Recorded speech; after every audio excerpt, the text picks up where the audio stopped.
Tierra América, la vida hecha imagen.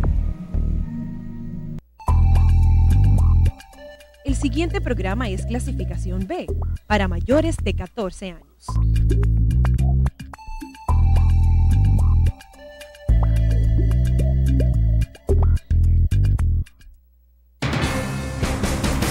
Los conceptos emitidos en el siguiente programa son de la exclusiva responsabilidad de su productor.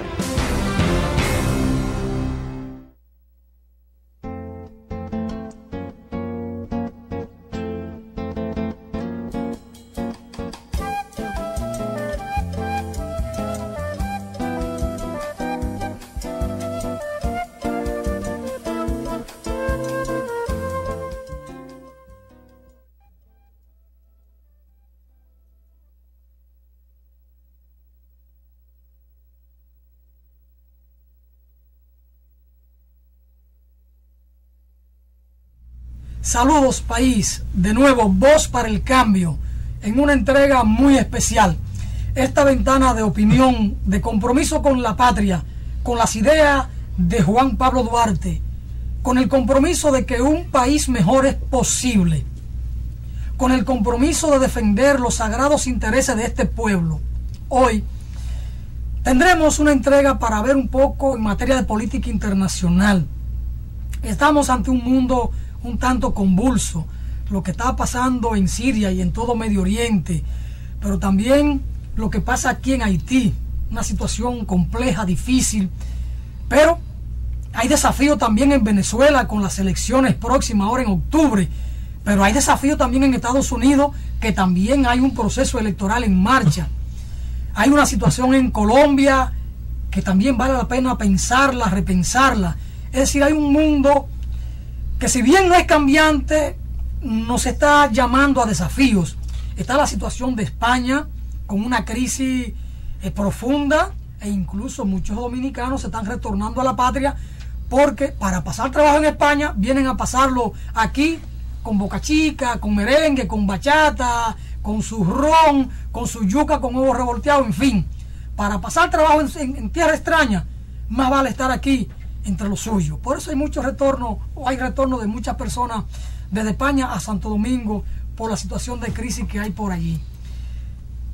Francia, que estrena recientemente un presidente, también tiene su desafío. Alemania, con toda la crisis de la eurozona, también tiene desafíos, siendo la principal economía de Europa. Por eso, ver un poco lo que está planteado en el mundo es interesante. A veces tenemos que salirnos en este espacio de los temas meramente locales y ver cómo está girando el mundo. En el día de hoy, que vamos a compartir con José Ismael, quien estará con nosotros en el segundo segmento, tenemos un invitado muy especial, al profesor Jesús Vivas, venezolano, un académico de larga data, de 52 años en la academia, historiador de formación y un activista político. Es un hombre que ha estudiado a mucha profundidad el pensamiento del prócer Simón Bolívar, pero que hace vida activa en la política venezolana y hace parte del movimiento del presidente, que muchos en Venezuela hablan del comandante Hugo Chávez. Ciertamente es un comandante. Entonces vamos a conversar con Jesús Vivas, un amigo de la República Dominicana, amigo de don Narciso Isa Conde, quien es parte de este espacio porque siempre viene por aquí a discutir, a conversar con nosotros de los temas que desafían a nuestra América y que desafían a nuestra Quisqueya, a nuestra isla, a nuestro Caribe. Jesús, este espacio Voz para el Cambio se siente complacido al tenerlo a usted con nosotros. Y bueno, queremos conversar sobre Venezuela, qué pasa en Venezuela, cómo Venezuela hoy se empodera del pensamiento de Simón Bolívar y cuál es la trascendencia, la actualidad, la vigencia de este pensamiento de Simón Bolívar, que de alguna manera también es el pensamiento de José Martí, es el pensamiento de Juan Pablo Duarte, y cómo se entroncan estos pensamientos nacionales hacia un pensamiento caribeño, latinoamericano, de integración, porque en definitiva nuestros pueblos son o constituyen una gran patria, la patria de la América Morena de José Martí, o de la gran patria latinoamericana de Simón Bolívar, la gran patria de Duarte, de Luperón, de Camaño. A ver, ¿cómo andamos, Jesús? Y nos alegra tenerlo por acá. Bueno, buenos días, gracias. Bueno, allí estamos haciendo un esfuerzo en distintas direcciones. Primero, en la construcción del socialismo, que para nosotros es clave. Pero la construcción del socialismo pasa por la lucha contra los Estados Unidos. Es una revolución antiimperialista, porque hemos entendido que para poder tener soberanía, que para poder tener libertades, que para poder hacer y construir un proyecto nacional y continental, tiene que haber independencia del país. Y en nuestro país hay absoluta independencia por parte del gobierno. Nadie le pone un ministro al presidente Chávez. Nadie le quita un ministro al presidente Chávez. Porque tenemos independencia conquistada a través de un pueblo que durante 13 años, con un líder que galvaniza, que articula, que une a la población, hemos ido poco a poco desmantelando el viejo Estado burgués y creando un nuevo Estado. Y en la política externa los éxitos son permanentes. Estamos haciendo un esfuerzo por la integración de América Latina, porque como ustedes conocen, el proyecto nuestro tiene las raíces en el pensamiento de Francisco de Miranda, uno de nuestros grandes próceres, y fundamentalmente en el pensamiento y la acción integradora de Simón Bolívar. Ustedes saben que Simón Bolívar agarró su ejército a conquistar, a liberar, no a dominar, y fue hasta el Alto Perú y liberó lo que hoy es Bolivia, Ecuador, Perú, Colombia, Panamá, que antes era territorio colombiano.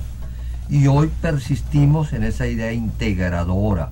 Se han creado una serie de mecanismos institucionales para integrar a toda América Latina. Esto es, mecanismos de integración económica, otros son política, otros son educativos, otros mecanismos científicos, bancarios, y ahí el papel del petróleo es fundamental, porque nosotros estamos haciendo política en el buen sentido de la política, es decir, la preocupación por los asuntos públicos. Estamos haciendo muy buen uso de PDVSA, la petrolera estatal, y estamos llevando nuestro petróleo a la mayor parte de los países latinoamericanos. Antes, prácticamente Venezuela estaba muy sometida al yugo de las empresas petroleras norteamericanas y europeas. Hoy no. Hoy el Estado venezolano tiene el absoluto y total control del petróleo y de la minería en Venezuela. Jesús, usted con esta introducción me desafía. Plantea una tesis interesante, el tema de la soberanía nacional. Dice, somos antiimperialistas, pero para hacerlo hay que ejercer la soberanía nacional. Es decir, hay que ser independiente como país. Es la tesis del padre de la patria nuestra, de Duarte, y aquí está planteado un desafío con nuestra izquierda. ¿Cómo nos parecemos, no? Bastante. Así es. Esto nos y cómo usted trata el tema de Miranda, el pensamiento de Miranda, que tiene continuidad en Simón Bolívar, con aquella visión integradora de los pueblos de nuestra América Morena. Y entonces aquí los grupos de izquierda, los partidos de izquierda, la gente que tiene esta tendencia en la República Dominicana, cómo ha ido desarrollando un hacer político a partir de referentes universales que son necesarios. El caso de Carlos Marx, de Federico Engels, de Gramsci, de Trotsky, y más acá en el tiempo con Fidel, con el Che, y ahora con lo de la revolución bolivariana en Venezuela, y que debe extenderse a toda América Latina. Hubo aquí un despertar para asumir el pensamiento de Simón Bolívar, un pensamiento que en los últimos 50 años nunca lo tocamos como izquierda, y sin embargo a partir del 99, del año 2000 para acá, hemos estado incursionando en algunas reflexiones con el tema y el pensamiento de Simón Bolívar, e incluso se planteó aquí un congreso bolivariano, y sin embargo hay un descuido de nuestra izquierda con el tema del pensamiento social nacional.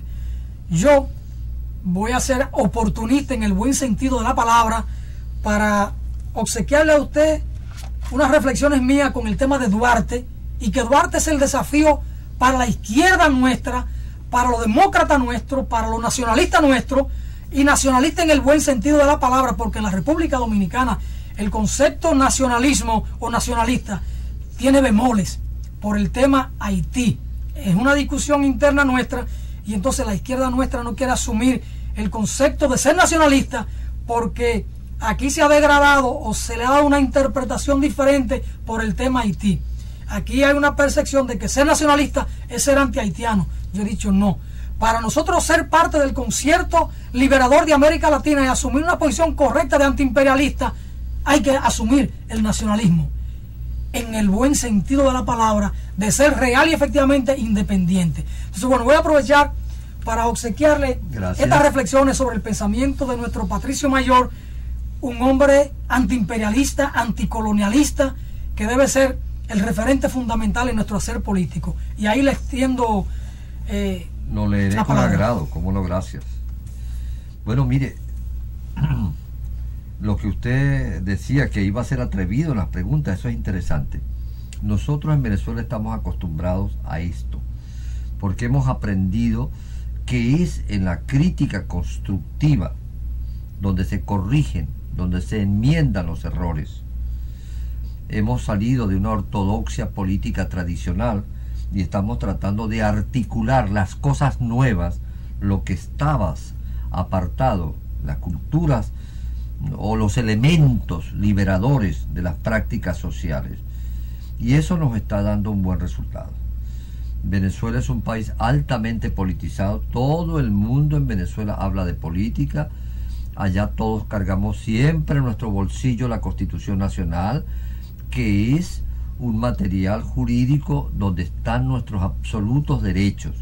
Por ejemplo, yo observo que aquí ustedes dicen que deberían invertir el 4% en educación. La ley de educación nuestra establece un mínimo de un 4% del Producto Interno Bruto para la educación.